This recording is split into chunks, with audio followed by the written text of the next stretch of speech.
Plusieurs établissements scolaires publics de la région de Gbeke ont fermé leurs portes depuis lundi. À l'origine de cette fermeture, une grève des redéployés de l'administration qui réclament des arriérés de primes d'incitation et d'installation promises par l'État sous l'Ancien Régime.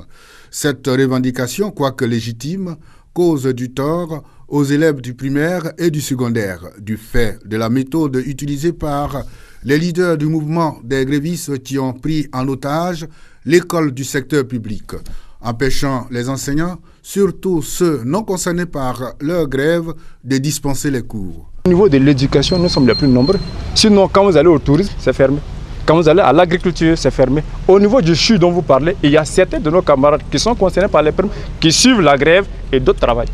Au niveau du CHU, ils sont astreints à un service minimum. Ce n'est pas le cas pour l'éducation nationale. Au total, plus de 150 000 primériens et collégiens du public voient leur année scolaire très menacée. Cette situation inquiète également les chefs d'établissement et les parents d'élèves. Une semaine entière qu'on va perdre, alors qu'on a déjà perdu 3 jours déjà, c'est un peu difficile. Donc l'objectif, c'est d'améliorer les résultats scolaires. Comme ils sont souvent violents, ils nous ont demandé de partir.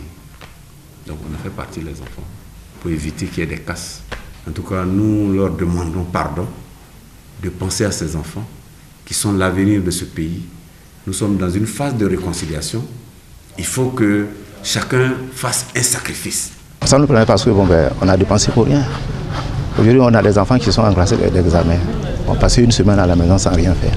Pour l'heure, une solution est attendue afin de permettre la réouverture des salles de classe du public dans la région de Gbeke.